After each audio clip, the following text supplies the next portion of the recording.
Ever open the cabinet under your kitchen or bathroom sink and notice the drain pipe makes this weird snaking S shape before it disappears into the wall or floor? If so, you might be looking at something called an S trap. And here's the thing most people don't realize. That little S-shaped pipe could be letting dangerous sewer gases seep right into your home every single time you run the water. In this video, I'm going to show you exactly how to tell if you have an S-trap, why it's a code violation in every modern plumbing code in the country, and most importantly, how to replace it with a safe, proper setup. Plus, stick around to the end because I've got a bonus tip that could save you from a really nasty surprise the next time you sell your home. Let's get into it. Knowing how to identify and fix an S-trap is one of those skills that can genuinely protect your family's health. And the good news is, this is a repair that most homeowners can handle in about an hour with basic tools. You don't need to be a plumber. You just need to understand what's going on and follow the right steps. So let's start with how your drain trap actually works. Every sink in your home has a trap built into the drain line. If you open the cabinet and look underneath, you'll see the pipe curves downward and then back up before it connects to the drain line that goes into your wall or floor. That curved section always holds a small amount of standing water, usually about 2 to 3 inches worth. Now, that little pool of water is doing something incredibly important. It's acting as a seal, a barrier between the air inside your home and the sewer gases that live inside your drain system. Without that water seal, you'd have methane, hydrogen sulfide, and other toxic gases drifting up through your drain and right into your living space. Hydrogen sulfide is that classic rotten egg smell, and in high enough concentrations, it can actually make you sick. So the trap isn't just a random bend in the pipe. It's a health and safety device, and it only works properly if that water seal stays in place. That's exactly where the difference between an S-trap and a P-trap becomes really critical. And understanding that difference could be one of the most important things you learn as a homeowner. Now let's talk about how to actually identify whether you have an S-trap under your sink. Go ahead and open up the cabinet and get a good flashlight down there so you can see clearly. Look at the pipe that comes straight down from your sink drain. That vertical pipe is called the tailpiece. Follow it with your eyes. If the pipe curves downward into a U shape and then immediately curves back upward and then goes straight down into the floor, that's an S-trap. The shape of the pipe literally looks like the letter S turned on its side. The key detail to focus on is what happens after that U-shaped bend. If the pipe travels downward into the floor, you're looking at an S-trap. Now, compare that to a P-trap. With a P-trap, the pipe curves downward into that same U shape, but then instead of going back down into the floor, it travels horizontally straight into the wall. If you look at it from the side, it looks like the letter P laying on its face. So here's a simple way to remember it. If the pipe exits through the floor after the bend, that's an S-trap. If the pipe exits through the wall after the bend, that's a P-trap. Write that down if you need to, because once you know this, you'll never unsee it. I can't tell you how many times I've crawled under a sink in an older home, maybe something built before the 1980s, and found an S-trap just sitting there doing its thing. The homeowners had no idea. They'd been living with it for years, sometimes decades, and never once knew there was a problem. So don't feel bad if you find one in your home. It was considered standard practice for a long time. Plumbers installed them everywhere. But now that you know what to look for, let's talk about exactly why this particular configuration is actually dangerous. The reason S-traps are banned under modern plumbing codes comes down to one word, and that word is siphoning. Remember that little pool of water sitting in the bottom of the trap? That water seal is the only thing standing between your family and toxic sewer gases. Well, with an S-trap, every time you drain a full sink of water, the weight and momentum of all that water rushing down through the trap can actually pull the remaining water out of the trap right behind it. It creates a vacuum effect, almost like a suction. Think of it like flushing a toilet. The water rushes through with enough force that it sucks the bowl nearly empty. The exact same physics happens in an S-trap. A big slug of water races through that S curve, and the momentum creates a siphon that drags the trap seal water right along with it down the drain. Once that water seal is gone, your drain pipe is basically an open highway straight to the sewer line. And sewer gas starts rising right up through your sink drain and into your kitchen or bathroom. We're talking about methane, which is flammable, and hydrogen sulfide, which in concentrated amounts can cause headaches, nausea, and worse. This isn't something to take lightly. Now here's why a P-trap solves this problem. The horizontal arm that connects the P-trap to the wall acts as a natural siphon brake. The air in the horizontal section prevents the vacuum from ever forming in the first place, so the water seal stays put after every single use.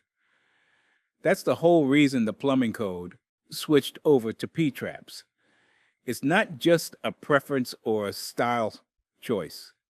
It's a fundamental safety improvement that protects everyone in the home. I've walked into homes where the homeowner tells me the bathroom always has this faint sewer smell, and they just cannot figure out where it's coming from. They've cleaned everything. They've poured bleach down the drain. They've tried every trick they can think of. And 9 times out of 10, I open the vanity cabinet, and there it is. An old S-trap that's been siphoning dry every time someone washes their hands or brushes their teeth. Once you understand the root cause, the fix becomes very straightforward. By the way, if you're finding this advice helpful, you should know it's just a small sample of what I've put into my new guide, The Ultimate Plumbing Playbook. It's packed with step-by-step instructions for hundreds of repairs that can save you thousands. To grab your copy, you can scan the QR code on the screen right now, or just use the first link in the description below. All right, let's continue. So how do you confirm that your S-trap is already siphoning and leaving your home exposed to sewer gas? Here's a simple test you can do right now.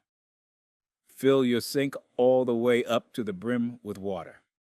Then pull the stopper and let every bit of it drain completely. Now, wait about 30 seconds and then lean down close to the drain opening and take a careful sniff. If you smell anything foul, anything sulfury or like rotten eggs, your trap just siphoned itself dry, and you've confirmed the problem. You can also watch the trap itself while the sink drains if you have someone to help you. Have them pull the stopper while you watch the bottom curve of the S-trap with your flashlight. If you see the water level drop until the pipe is empty or nearly empty after all the water passes through, that confirms siphoning is happening right before your eyes. Another telltale sign is a gurgling or bubbling sound coming from the drain right after the water finishes flowing out.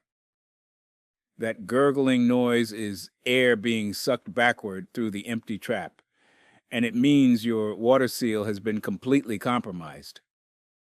If you notice any of these signs, you'll want to address it sooner rather than later. And the good news is, the fix isn't complicated at all. I'm going to walk you through everything you need. Before you start any work, let's make sure you have all your tools and materials ready. For tools, grab a pair of channel lock pliers, an adjustable wrench, a hacksaw or a PVC pipe cutter, a measuring tape, a marker or a pencil, and definitely a bucket with some old towels to catch water. For materials, you'll need a 1.5-inch P-trap kit, and that's the standard size for most kitchen and bathroom sinks. But double-check yours before you head to the store, because some bathroom sinks use 1.25 inch instead. You'll also need a 1.5-inch air admittance valve, which is sometimes called a cheater vent or a Studer vent. Pick up a couple extra slip joint washers just in case, and grab a small tube of plumber's silicone grease. Everything I just mentioned should run you somewhere between $20 and $35 at any hardware store. That's a pretty small price to eliminate a genuine health hazard from your home. Now, let's get that old S-trap out of there and put in a proper P-trap. First things first, place your bucket directly underneath the trap, because there is definitely going to be standing water in that curved section. Go ahead and turn off the water supply valves to the sink just as a precaution. Even though we're working on the drain side, I always shut the water off so nobody accidentally runs the faucet while I'm under there with pipes disconnected. Loosen the slip nut at the top of the trap where it connects to the tailpiece coming down from the sink drain. Use your channel locks and turn counterclockwise. Then loosen the slip nut at the bottom, where the trap connects to the drain pipe going into the floor. Once both nuts are loose, carefully pull the entire S-trap assembly free and let the water inside drain into your bucket. Set the old trap aside and take a moment to clean off the ends of the tailpiece and the floor drain pipe so your new connections have a clean surface to seal against. Now here's where the real conversion happens. Since your old drain line exits through the floor, we need to redirect the flow to work with a P-trap configuration. You will install a 90-degree elbow fitting onto the drain pipe coming up out of the floor. This redirects the pipe opening from vertical to horizontal, which essentially converts your floor exit into what the P-trap needs to connect to. Dry fit everything first before you commit. Connect your new P-trap to the sink tailpiece, then run the horizontal arm of the P-trap over to the 90-degree elbow. Make sure everything lines up properly and that you have the correct slope. You want a gentle downward pitch on that horizontal arm, about 1/4 inch of fall for every foot of horizontal run, angled toward the drain line. This ensures water flows smoothly and doesn't pool anywhere in the pipe. Once your dry fit looks good and everything is aligned, go ahead and apply a thin coat of plumber's silicone grease to every single slip joint washer. This helps the washers seat properly inside the fittings and creates a much more reliable seal. Now reassemble everything for real. Tighten all the slip nuts by hand first. Then snug each one up about a quarter turn more with your channel locks. You really do not need a lot of force here. Over-tightening plastic slip nuts is honestly one of the most common mistakes I see people make, and what happens is you either crack the nut itself or you deform the rubber washer, and both of those actually create leaks instead of preventing them. Easy does it. Next, install your air admittance valve at the highest point of the drain assembly, typically right on the tailpiece above the P-trap, using a sanitary T-fitting. The air admittance valve is a clever little device that opens automatically to let air into the drain when water flows, which prevents any siphon effect from developing.